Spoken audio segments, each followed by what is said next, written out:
Zoom recording. There we go. All right. So Lisa brings up institutional imposter syndrome. So last week, imposter syndrome was my theme for the week. And I was in researching my article. So every week I do an article, I do a video, I share strategies to help you navigate that as a woman in leadership. So if you're not following me on social media, I invite you to do so and suggest topics. I want to know what you want to know about. Okay. Imposter syndrome isn't just internal, there's external components to it too. And what I found fascinating, there was an HBR, Harvard Business Review article about stop telling women that they have imposter syndrome, or the article title was very close to that. And what was interesting about it is that there are external events that contribute to it for women. So primarily high achieving women or high achieving people, but women more so than men. And one of the things that I found interesting is that men get their goals and their thoughts validated. Hey, I see him. I can be president. I can do that because I see it. It's in my world. For women, they don't always get that. So that the systemic bias that takes place can also be contributing to the imposter syndrome that we feel. And it's very, very, very common. So thank you for sharing that, Lisa. Jill, fear, absolutely. Distractions. And we have so many distractions, overthinking, ruminating, fear of the unknown. Yes, yes, and yes. All of this does get in the way.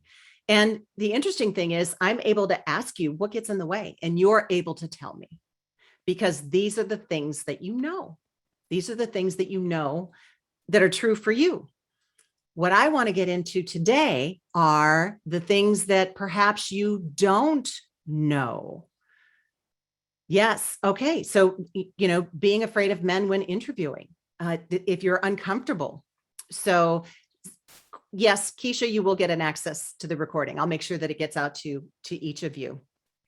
And my question to you is, what is it that you don't know? There are some things that, sometimes you just have this sense of there's something there, there's something getting in my way. I may be getting in my own way, but I really don't know how. Like, I don't know how to figure it out. So there's this sense that something more needs to happen or something different needs to happen, but you just don't know what that is. And, that's when it can be perplexing. It's kind of like something is off. But there are things that, happen and you're not aware of it. But is it possible somebody would tell you, hey, have you ever had a really lovely spinach salad and then you've got spinach in your teeth? Have you ever been so distracted that you put on two different shoes? They looked like they were both black, but one was actually dark brown, and you found out later. Or whatever the case may be, two different earrings or something like that, that you walked out of the stall and you had toilet paper on the back of your shoe. And when you discover it, you're like, oh, right? Now, if it was your best friend that was with you, she would certainly tell you. She's not going to let that happen to you. But what do you do when it's you by yourself? And yeah, done it all, Robin. Okay, thank you for that transparency, because I have too. Absolutely. But here's my promise today, is that by the end of this session, you're going to discover some of the most common blind spots, things that are getting in your way of you leading in your leadership, the way that you're meant to the potential that you have the capacity to. And, just like your best friend, I'm going to tell you like it is, and I'm going to give you some guidance. And so the thing is that why this is so important is because these blind spots can impact how much money you make. They can impact the opportunities that you're even aware of, the opportunities that you lean into or say yes to, and how far you advance. And that's why I want to bring this, into what it is that you do know. And so when it comes to kind of the state of women in leadership, the past year and a half has been a challenge for a lot of us. The way we knew how to do things, everything got upended. We had to figure out different ways to do things. And when it comes to women in leaderships, I have beliefs. around what needs to happen. And I believe there's two sides to the coin when it comes to women's leadership. And the first side is that there are responsibilities of the institution and organizations that we serve. So I support women and emerging leaders in financial services. And the reason that I do is because it tends to be a very male-dominated experience for women in business or women in leadership. I don't know if you agree with that or not. This is what I have found to be true. You can give me your input in the chat. And there is, all right, 1,000%. Can't get much more clear than that, right, Lisa? There are responsibilities of the organizations. Hey, Jennifer, nice to have you here. There are responsibilities that the organizations that you work for have. So, we talked about imposter syndrome and that systemic kind of bias that it holds women back. It kind of keeps them in a certain place. So the organizations certainly have a responsibility to kind of recreate the runway for women to get to the positions where they can make a difference. There has been research that having women in more levels of an organization makes better business sense. There is research coming out now that that's not necessarily the case from a revenue or income standpoint. However, regardless, it's the right thing to do because it is the diversity of thought and actions that really help us get to a balance. It's not just a male-dominated style of leadership or a female-dominated style of leadership. It's an and. Where we are in the world now benefits from a blended style of leadership because a lot of people need care. And if you're in financial services, then you are taking care of people.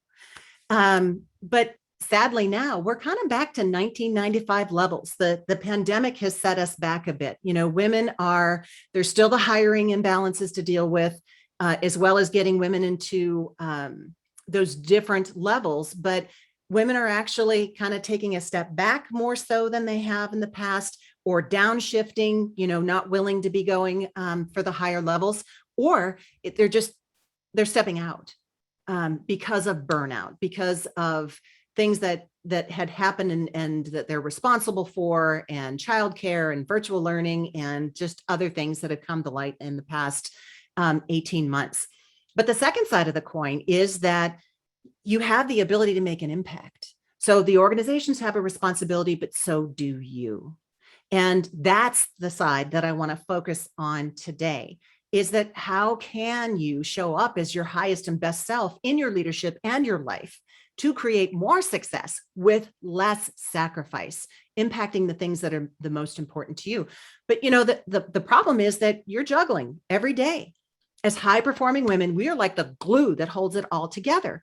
And we tend to ignore what we feel, right? We tend to push it down, push it out, power through it, suck it up, buttercup, whatever it is that you say to yourself, which isn't necessarily the best advice. It can be very stressful sort of advice. And we don't take the time to figure it out. What does success on your terms mean?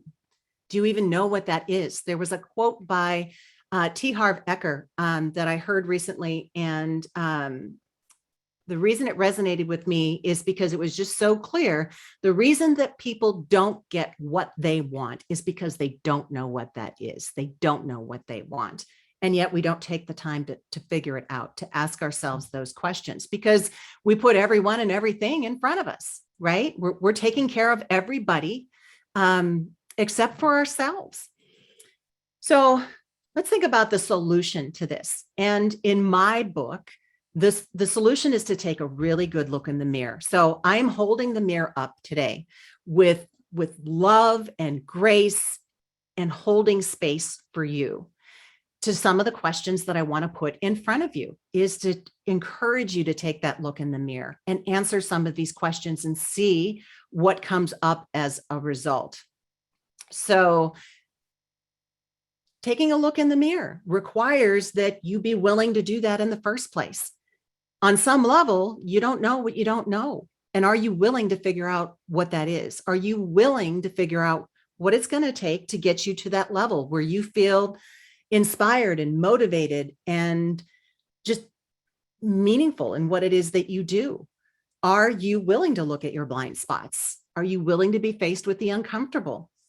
Are you going to invest the time that it takes to do that thinking and that exploration? Give yourself the space and the grace to figure it out. But what we do instead sometimes is that, we power through it. I'm not going to think about that. I'm just not going to go there. You're going to pretend it's not affecting you. You're going to tell yourself that you are that strong woman and suck it up, buttercup. Or you're going to distract yourself. You're going to eat something, buy something, binge watch something because you just don't want to deal with it. So looking in the mirror means that you are willing to go in that place, and that you're not going to be the victim of the, spinach in the teeth or whatever the case may be. So, what is it that you're not seeing? What is it that you don't know? What is it that you don't want to see? That, maybe you have an idea, but you're just not willing to go there. And is that causing you, yeah, Keisha, is that causing you to work against yourself? And man, sometimes it's hard enough to do what we need to do, but when we're working against ourselves, it's doubly, more difficult. So keeping your cup full. And you've all heard the phrase that you don't give from an empty cup. I'm going to go a step further and I'm going to challenge you. And what I'm going to say is that you don't give from a full cup either, because even if the cup is full, if you are emptying from it, you are depleting yourself. You're depleting that cup. The only way you can give is from the overflow, making sure that you are taking care of yourself, making sure that you are making choices that are aligned with you instead of working against yourself. And so that's some of the questions that we're going to, get into today. Sometimes I need to get over the fear of even looking in the mirror, that there's fear around like, do I really want to see this? And Kelly, the one thing that self-care does not mean selfish. Absolutely. I love that. It can be difficult looking in the mirror, but I promise you that from that point, just even making the decision that you're going to do it, you're pointed in a different direction. It's a choice. When you make that decision, it's in your awareness and you make a decision as a result. That is when the rubber hits the road and things really start to shift. So for some of you, I know you, I care so much about you. I've been able to work with you and speak in audiences that you've been in. I've been able to coach you or help you on strategy sessions. And I love having you here. For some of you, you don't know who I am. So let me just share a little bit about, hey, who is this Debbie chick and why is she talking to us? And why should I listen? Because I am the woman who hit the wall. Hey, Barbara, I see you there. It's nice to see your smiling face.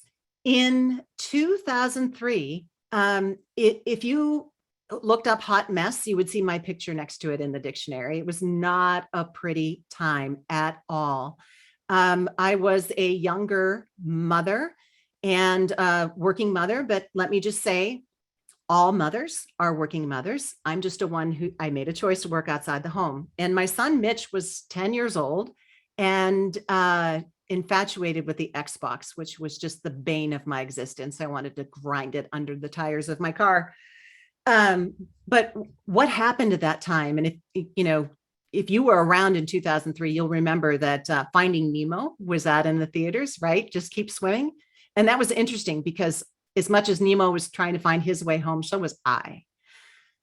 I had no idea what I wanted to be. I'm in a role and I feel capped. I feel held back. And I have this feeling, like an actual kinesthetic feeling that I am meant to do more. And I have no idea what that means.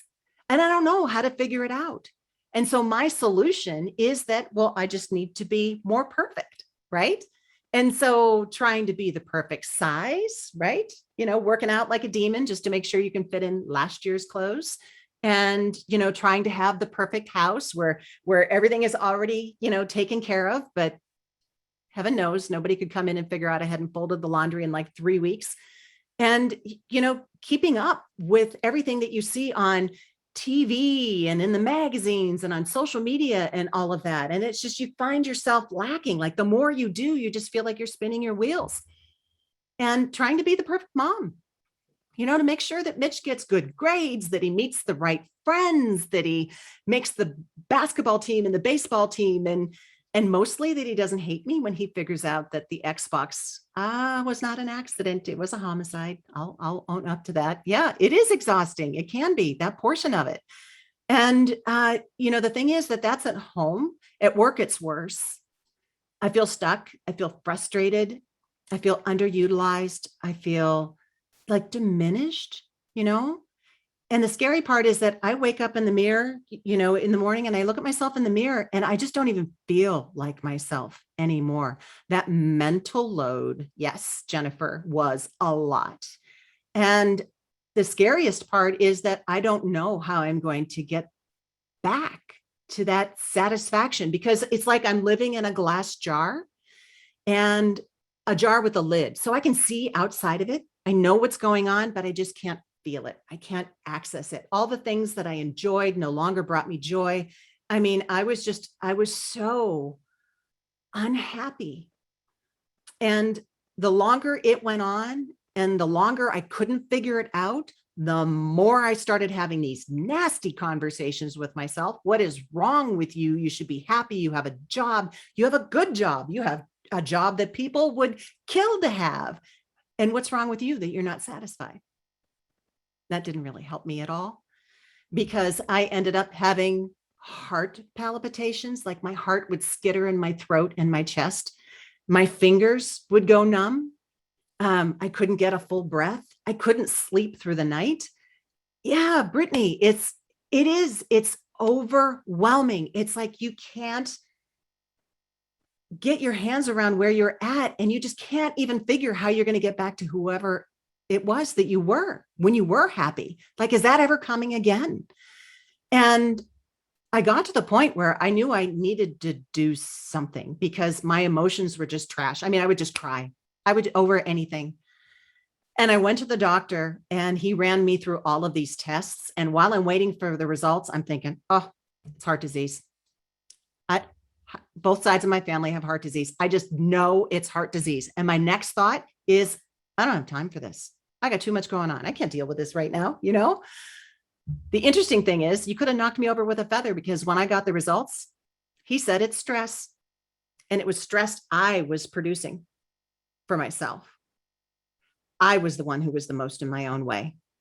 And so by the age of 40, I'm on high blood pressure medicine, I'm on migraine medicine, and now I'm on anti-anxiety medicine. So you look up mad, medicated, and miserable, that was me. Pity my husband. And I knew that's not the way I wanted my life to be. So what had happened is that, I don't know if you believe in serendipity or divine providence or anything like that, but I got selected to go to a training, and it was around mindset. And that is when I tapped into the power of the mind and how we can make such a difference for ourselves when we are in control of what it is that we think. And I figured out I was the one who was the most in my own way. Then I learned what to do about it. And the biggest thing that came out of that is, oh my goodness, I am not the only one. I'm not the only one who feels this way. I'm not the only one who's ever been in this situation. And that is when I started my company, Getting to Clarity. And I joke, because clarity is the one thing people don't know that they need, but it provides profound relief when they find it. So I have taken all of my training. I have studied and apprenticed close to a decade in NLP and HUNA. And I bring this to you because it is what I used to change my life. And what I discovered is during this process is who I am meant to be. And that's not who I was being before. And that was part of the stress. It led me to walking outside of my comfort zone, because here's the rub. In our Western society, we have a belief. When we're little kids, we think about what it is that we want to do when we grow up, right? We think about what it is that we want to do. And so we can have the things that we want to have, become something so that we can have the things that we want to have. And maybe it's cars and jewelry and vacations, or in my case, handbags, But at some point, a lot of us get to the place where that's not enough, that we want meaning in what we do, that somehow we realize that we came in with gifts. and we want to figure out what those are, and we want to be able to share them with others. And we want to be able, rising tide lift all boats, that when we support other people and they rise, we rise, everybody wins. But it's interesting that if you look at it the opposite way, when you figure out first, who is it that I'm meant to be? It automatically answers what it is that you are meant to do, how you make aligned choices, and therefore what it is that you want to have. You are making decisions that are aligned with you. You are saying yes to something because you know it's right to say yes. You are saying no to things because you know they're not a fit. That is what comes when you put be in the first slot. You figure out who you're meant to be. So what you're going to discover are the top 3 blind spots, and this ties into it. So the first of which is clarity of authenticity. You figure out who you're meant to be when you figure out who you are authentically. And we're going to dive into some questions around that. Who are you? Who are you at your core? And who are you meant to be? You were put on this earth for a reason. You have gifts. Are you using them? The second blind spot is clarity of purpose. How are you meant to show up? How are you meant to utilize those gifts? What is it that you contribute to an organization? And Barbara, I don't know if you remember this or not, but we had a conversation. Barbara is in a group that I help co-facilitate. And the conversation was either you are, I'm paraphrasing, sharing your gifts and your talents and your skills for the benefit of the organization. So you're allowed to show up and influence the organization because of who you are, or the organization is shaping you. And it can work one of 2 ways. It's either holding you back or it's preparing you for something else. And it is helping you to move forward. But who is shaping who? Are you allowed to contribute? Are you bringing your gifts? And I thought that was really important. Are you helping to shape the organization, or are they shaping you into something that they want you to be instead of what you are meant to be? So let's dive into authenticity. And, authenticity is that clarity of self. So clarity is my word. Okay. It is my book. It is my company. It is just my superpower. I do not know why, but that is what I help people do, is get clarity on themselves and their next steps, whether that is next steps to a promotion, identifying what the next level is, or, hey, peace out, done here, I'm going to my next chapter. But clarity of self is that foundation of self-leadership, because you have to be able to lead yourself before you lead anyone else. And let me just go into a sidebar disclaimer when it comes to leadership. If you have led in an organization, whether it's as a manager, as a supervisor, in the C-suite, it doesn't matter. That's leadership. If you have raised children, that's leadership. If you participate in supporting a nonprofit, maybe from a board or an executive director, whatever the case may be, that's leadership. If you have ever gone through a tragedy where you have had to bury someone that you love, that's leadership. So a lot of times, especially as women, we have this really narrow view of what leadership is. Well, it means a corner office, and it means that you're in the C-suite, and that's what leadership is. It's not. You lead yourself, you lead others in the course of everyday life. And the thing is that you think you might not have what it takes to go to that next level, but you're already doing it. What you're already doing is translating to your capacity and your potential as a leader in an organization. So it's that self-leadership. It's you leading yourself, okay? Giving from the overflow instead of the cup, even if the cup is full. Leading yourself before you lead anyone else. It is that self-exploration of who it is that you are authentically. And this is your foundation, because as you move into bigger levels, who you are gets amplified. So who it is that you are gets amplified, and that's not always a good thing.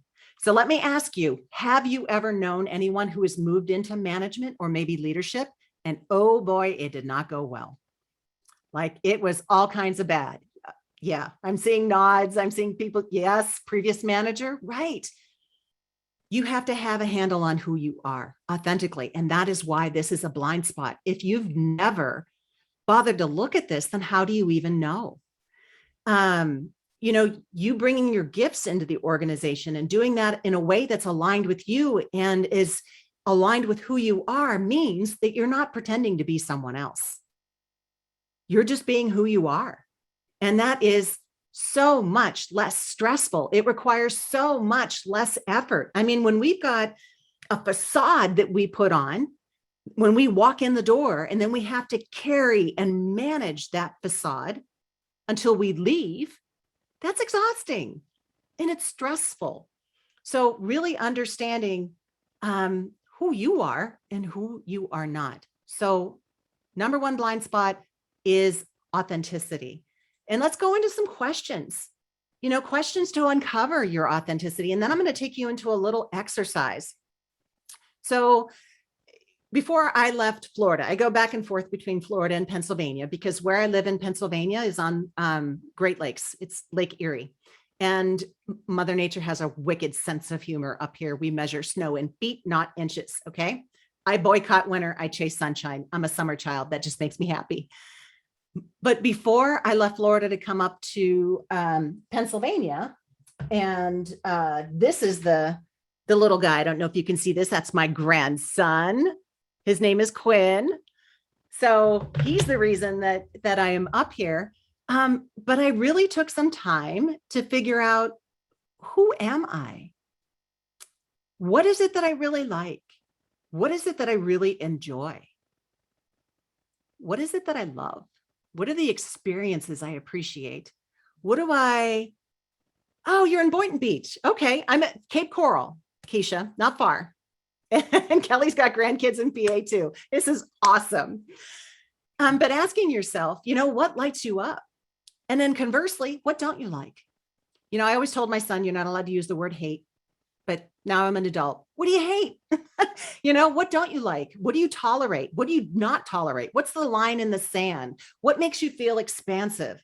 Who are the people that you admire? Why do you admire? These are all great questions for you to really start tapping into your authenticity and what it is that you stand for and who you are at your core. Because I think, life sometimes puts that spackle on us, and we get covered up and we get constrained. And so it's time to bust out of that plaster of Paris or whatever the case may be, and really figure out who you are.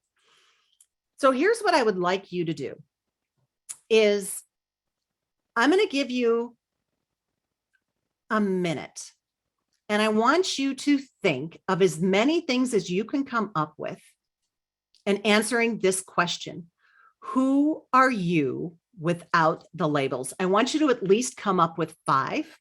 Who are you without the labels? Without mom, without daughter, without wife, without CPA, without executive director, without financial advisor, commercial banker, retail banker, whatever the case may be, operations teller. Who are you without the labels? So think of this sentence. I am a woman who ... How do you fill that in? And I'd love to see in the chat, what is it that you come up with? Who are you without the labels? I am a woman that ... Put it in the chat.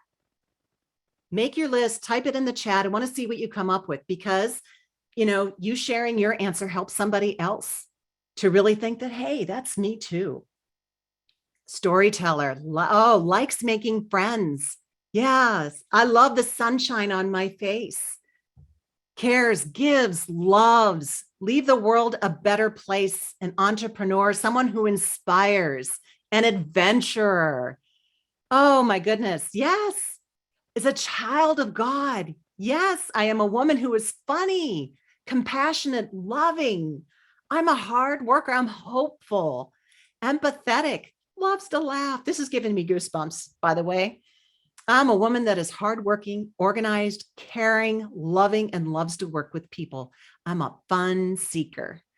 I care. I help people. I'm a speaker. Oh, love it. Caring and motivating, brings other people up with me, sensitive, loyal, a goofball. I love that. Mentor and mentee. Yes, yes, yes. And so thinking about this is there's patterns in there. You will start an experimenter. Good for you, because the curiosity is so good for all of us. Creative, a nurturer, honest. These are wonderful. And doesn't it feel good to acknowledge this about yourself? And when is the last time that you've done that? This is who I am at my core. Take away the labels. This is who I am at my core. Fiercely intelligent. Good for you, Mickey. Hard worker, empathetic, funny. And, this is a question you can keep in front of you. Who am I without the labels? Right? And start discovering yourself, because what you discover is what you put into everything that you do. How you show up is it's how you do everything. And so knowing that is so important. And that's why it's one of the top blind spots. Let's talk about the second one. Second one is purpose. So you're taking who you are authentically, and now you're talking about, how do I use it? Really uncovering what's your why? And, when you talk about purpose, it's usually something that is ecological. And how I define ecological is that it's good for self, good for others, good for the planet. Good for the planet, good for the community, good for the organization, however you tweak that last one. But it's not just all about you. And so, when you start uncovering your purpose, a lot of people think purpose is just this huge word, this aspirational thing that, we don't discover until, some point in our life. And I think we overcomplicate it. And I remember having a conversation with my mentor about purpose. And it's kind of like, what is my purpose? And he said, Debbie, you are way overthinking this. What is it that you love to do? Why is it that you love to do it? So, discovering your values around things. And what I discovered, it's serving women. It is serving women just like you, to help you answer your questions. It's not, I'm not the hero telling you what to do. I'm a guide helping you to uncover your answers. They're not my answers. It's not my life. It's your life. And so it was just that simple. How I do it is a different thing, but my purpose is to help women like you to create more success with less sacrifice, impacting the things that you care most about. So what's your why? When you've got clarity of purpose, right? You're taking who you are authentically and how you use it. So why is it that you were put on this planet? What is it that you're good at? So these are questions to help you uncover your purpose. Why are you meant to be in the role that you're in? Or if you aspire to another role, why are you meant to be in that role? What difference do you make? What are you bringing to the table? What is unique about you that you can help shape not only the people who are in your departments or in your life or in your organizations, but you're helping to shape the organization as well, just by virtue of you showing up in that role. So asking good questions is how you figure out your purpose, figuring out what is meaningful to you. Make a list, see what comes out on top. What is valuable to you? So one of the things that I find that people do, especially when it comes to professionally, they look at a role and they think, okay, I got this skill and this skill and this skill, and I've got this experience in the past and I've done that. Okay, I would be a good fit. But that's only part of the equation. There is an experience of that role that you want to have. When you walk in the door and you're performing the duties and responsibilities of that role, you want to feel a certain way. Those are your values around career or business. Do you know what they are? Because tapping into that will lead you towards what it is that you could bring to the table. Maybe Maybe you have the ability to make people feel welcome and inclusive and feel heard and valued. And man, that is a skill that just would contribute to the overall culture of your department or your organization. And it's just like naturally something you do as easy as bringing air into your body. You can bring it into the organization. And like, if you're not willing to explore these gifts, then you're depriving people of them, and they need it, especially now. So figuring out what is important to you in each area of your life, because you never know how they are cross-contextual among areas and how you bring it into different parts of the organization. So, spending some time there and really figuring out your purpose. People don't do that.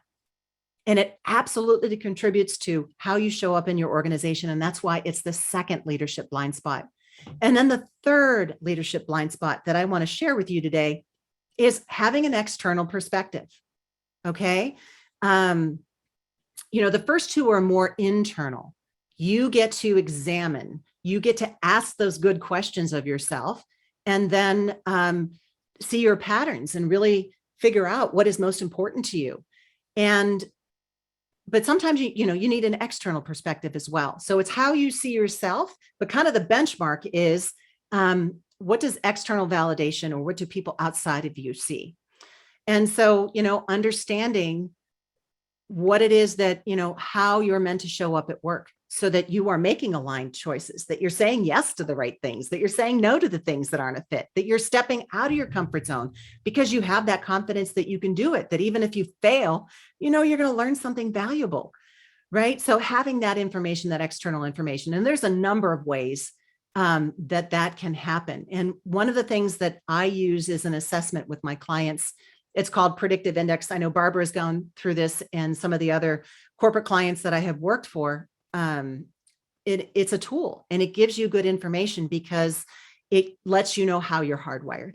It lets you know what you're being motivated by, and therefore the behaviors that usually come out as a result. And Barbara, was kind of freaky how accurate it was, wasn't it?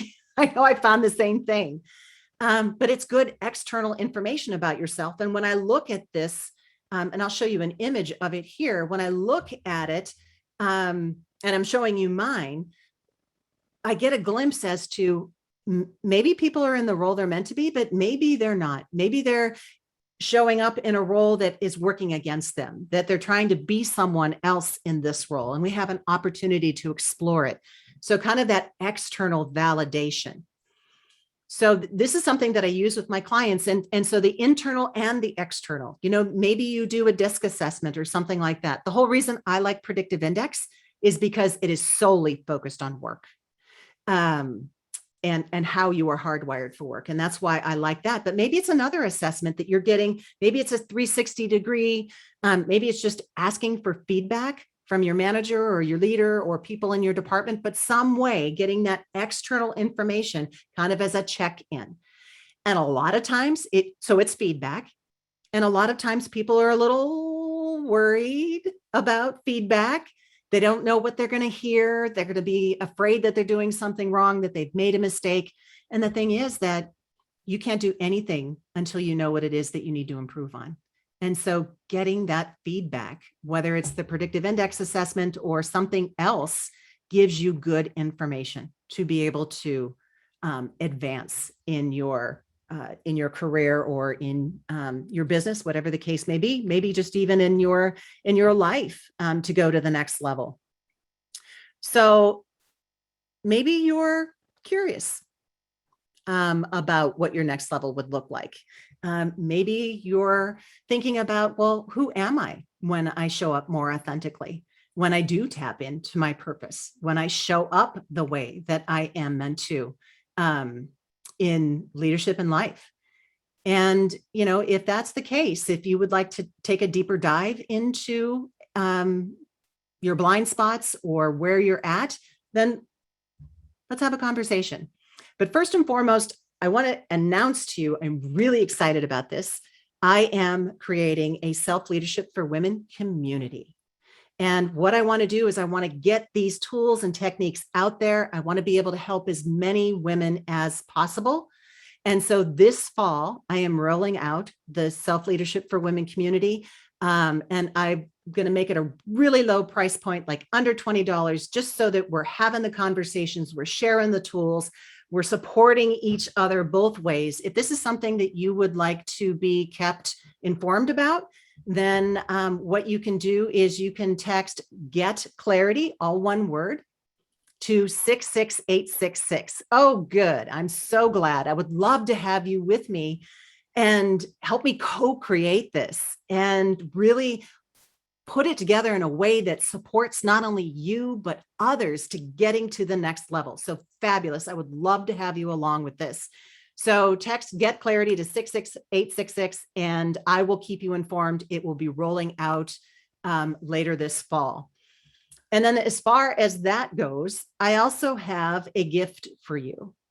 And what I would like to extend to you is a strategy session.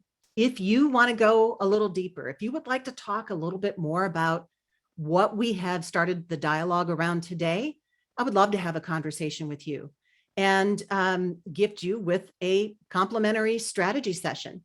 So let me tell you that it's Jamie, it's 66866. Oh, Lisa, email me at Debbie@gettingtoclarity.com. Debbie@gettingtoclarity.com.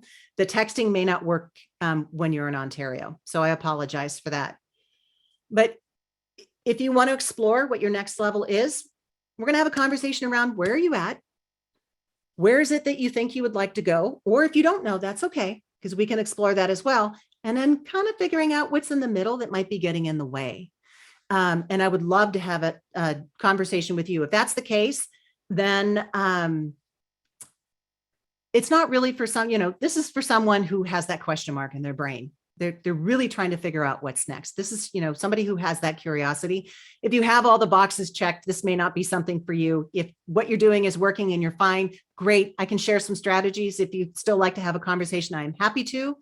But I'm looking for the person who's really curious, because those are the people that I know that I can make an impact with. And if this is something that you're interested in, then just go to claritywithdebbie.com. It'll give you a form to fill out so I can get some more information about you and be prepared to have this conversation with you, and give you some time to book on my calendar whenever it's convenient for you. So you can go to claritywithdebbie.com and grab some time on my calendar. Again, we'll look at where you're at, where you want to go, and I'll share some strategies to help you get there. So if you didn't get the URL to schedule an appointment, if you didn't get a chance to say, hey, I want to be on the list for the group that's coming out, then you can just email me here. I'll put it in the chat.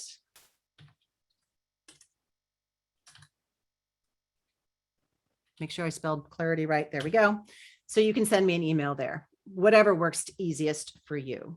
So I am looking forward to that. And I'd really love to open it up now. Do you have any questions? Is there anything that you want to know how it applies to you? What is it that I need to know? What is it that I can help you with now even? So if you've got any questions, go ahead and put them in the chat or come off of mute, whatever it is that you are comfortable with. But I certainly thank you very, very much for being here today. And I am always putting content out into the social media. So whatever social media you're on, you can either find me under Debbie Peterson, or you can find me at Getting to Clarity. And I will keep you posted on the community if you've indicated that that is what you would like to do. And I'm not seeing any questions. Okay, so Lisa, how do you tune out the systemic noise? Lisa, my answer to that might not be the same as someone else, but my answer to that is that you focus on what it is that you want. You focus on your plan to get there, and you deal with the pieces instead of focusing on all of the systemic noise. You only deal with the pieces that directly impact you. because a lot of times what we do is we focus on the whole thing instead of the things that are really relevant to us. Yes. Okay. Katya, you will get the recording later on today, probably later on today or maybe early tomorrow. I'm going to give it to my VA and I'll make sure that she gets it over to you and make sure that you are taken care of. So Mickey, it is getting to number 2 clarity on Instagram at getting to clarity. Yeah, Margie, writing down your goal for the day, setting that power, that intention is powerful at the beginning of every day. You are also welcome. I hope that you are thinking differently about yourself. I sincerely hope that you are thinking differently about your potential and mostly thinking differently about your influence, because you have what it takes to do what you want to do. And if I can support you, I'd be delighted. So thank you for being here. Mwah. It was so great to have you all here. Have a wonderful day. Okay. Take it by storm. We'll see you soon.